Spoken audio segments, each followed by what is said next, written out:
पारुल, हम सब पर बहुत बड़ी मुसीबत आई है। जैसे ही मुझे इस मुसीबत की खबर मिली, मैं तुम्हारे पास दौड़ा चला आया। क्या हुआ कालू भैया?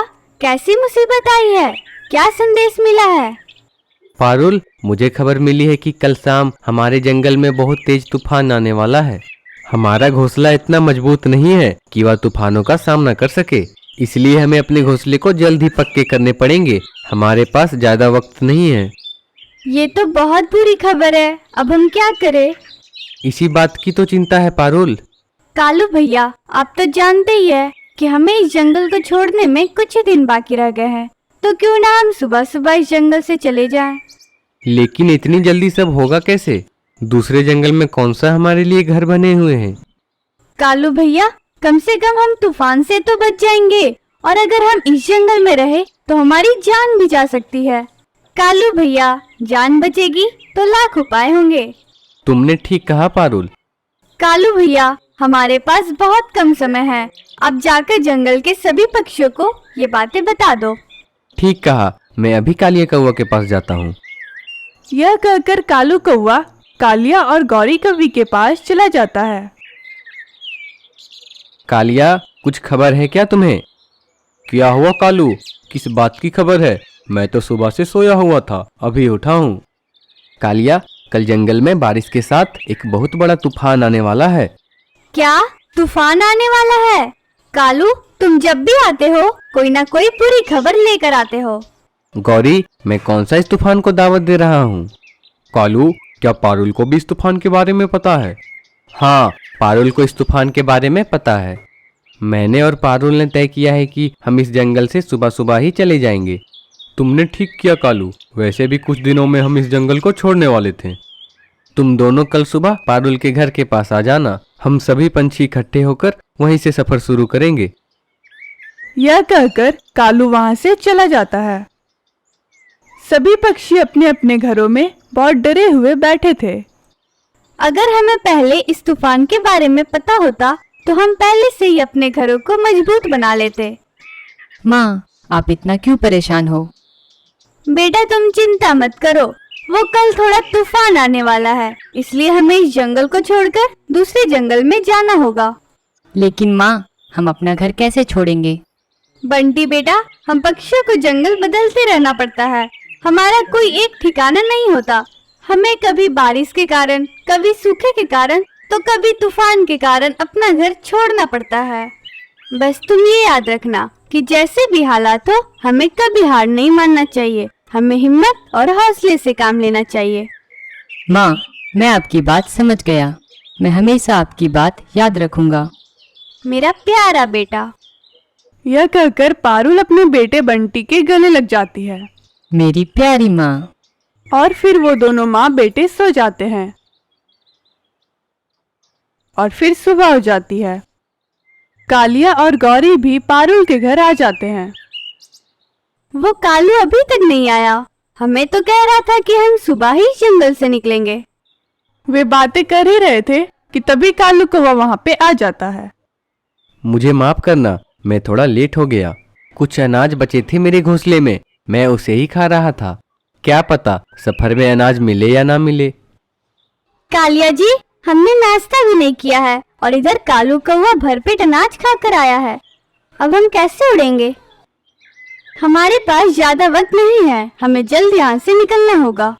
रास्ते में जो भाग्य में होगा मिल जाएगा। और फिर सभी पक्षी अपना सफर शुरू करते हैं। जल्द ही वो अपने पहाड़ों वाले जंगल से दूर निकल जाते हैं। दोपहर हो जाती है। वे बहुत थक जाते हैं। थोड़ा आराम करने के लिए वो एक पेड़ पर बैठ जाते हैं। अब हम कुछ देर आराम कर लेते हैं और जल्दी कुछ भोजन ढूंढकर खा लेते हैं। लेकिन हाँ, ज्यादा देर नहीं लगानी है किसी पक्षी को। बस भोजन कर जल्दी निकलना होगा। सभी पक्षी इसी जगह पर वापस आ जाएंगे। सभी पक्षी भोजन की तलाश में इधर उधर चले जाते हैं। कालू कौवा भी अनाज खाकर वहीं पेड़ के पास आ जाता है। पारुल भी अपना भोजन कर लेती है। कालिया और गौरी भी भोजन कर वहां आ जाते हैं। चलिए, अब हमें आगे बढ़ना होगा। सभी पक्षी अपना सफर शुरू करते हैं। वे बहुत तेज उड़ते हैं। कुछ ही देर में शाम हो जाती है और फिर वो एक पेड़ पर बैठ जाते हैं। रात होने वाली है, हमें यहीं रुकना होगा और सुबह होते ही हम अपना सफर शुरू करेंगे। ठीक कहा कालिया। इधर आसमान में तेज बादल छा जाते हैं और फिर तेज बारिश शुरू हो जाती है। बंटी बहुत डर जाता है और वो डरकर अपने माँ के गले लग जाता है। ये बारिश को भी अभी आना था क्या? हमारे पास तो रहने की कोई जगह भी नहीं है। अब हम क्या करेंगे? चिंता मत करो, जो होगा अच्छा ही होगा। अरे क्या अच्छा होगा, मरने ही तो वाले हैं हम, कुछ भूख से तो कुछ तेज बारिश से। तभी अचानक से पारुल का ध्यान पेड़ के नीचे बारिश के पानी में फंसे एक जुगनू की तरफ जाती है। जुगनू बस डूबने ही वाला था। सब देखो सामने, जुगनू मुसीबत में है, हमें उसकी मदद करनी होगी। कर लो जाकर उसकी मदद, अगर शौक है तो। हम कौन सा खुशियाँ मना रहे हैं, हम भी तो मुसीबत में हैं। मैं तो जरूर मदद करूंगी उस जुगनू की। बंटी बेटा तुम यहीं रहो, मैं बस अभी आती हूँ। पारुल अपनी जान की चिंता किए बिना तेज बारिश में जुगनू की जान बचाने चली जाती है। बचाओ बचाओ मुझे, कोई बचाओ, चिड़ियों बचाओ मुझे। मैं उड़कर जा रहा था, तभी तेज बारिश और तूफान की वजह से इस पानी में गिर गया। मुझे किसी भी तरह से बचा लो। पारुल चिड़िया जुगनू को बचाने के लिए पानी में जाती है। पानी बहुत गहरा था। वो फिर से पानी से बाहर निकल जाती है। अब मैं क्या करूँ, कैसे निकालूं इस जुगनू को पानी से बाहर। यह देखकर जंगल के बाकी पक्षी पारुल के पास आ जाते हैं और वे अपने पंख फैलाकर एक दूसरे का सहारा बनते हैं और फिर वह जुगनू को बाहर निकाल लेते हैं। मैं इसीलिए इस पारुल के साथ नहीं रहती, कभी भी किसी की भी मदद करने लग जाती है, कभी भी अपनी जान की परवाह नहीं करती। बेवकूफ पारुल चिड़िया। वो तो जान बच गई चिड़िया की, जो डूबी नहीं पानी में। गौरी, मन तो मेरा भी बहुत कर रहा था, मैं तो तुम्हारे डर से बैठा रहा। चलो ठीक है, जो तुम मुझसे डरते हो। अब चलो उस पारुल चिड़िया के पास, देखते हैं क्या बातें हो रही है उसके जुगनू के साथ। और फिर गौरी और कालिया भी उड़कर वहाँ चले जाते हैं। आप सभी पंछियों का बहुत बहुत धन्यवाद। मेरा परिवार मेरा इंतजार कर रहा था। अगर आप मुझे इस पानी से नहीं निकालते तो मैं मर ही जाता। धन्यवाद की कोई जरूरत नहीं जुगनू जी, हमने तो बस अपना फर्ज निभाया है। हमें हमेशा एक दूसरे की मदद करनी चाहिए। आप सभी पंछी तो मुझे इस जंगल के नहीं लग रहे। हम पहाड़ों वाले जंगल से आए हैं, वहाँ भी तूफान आने वाला था। हम दूसरे जंगल जा रहे थे, लेकिन हम इस बारिश में फंस गए। आपने मेरी जान बचाई है, मैं भी आपकी मदद करना चाहता हूँ। आप सब मेरे घर चले, मेरा परिवार आपसे मिलकर बहुत खुश होगा। और वैसे भी रात बहुत गहरी है, सुबह होते ही आप अपने सफ़र पर निकल जाना।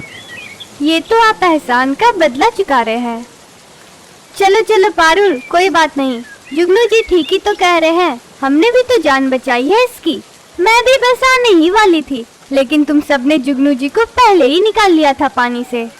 कालू गुस्से से गौरी की तरफ देखता है और फिर सभी पक्षी जुगनू के साथ उसके घर चले जाते हैं। माँ, पापा आ गए। पापा, ये चिड़िया हमारे घर क्यों आए हैं? इनकी वजह से मैं आज यहाँ हूँ। अगर ये मुझे नहीं बचाते तो मैं आज पानी में डूबकर मर ही जाता।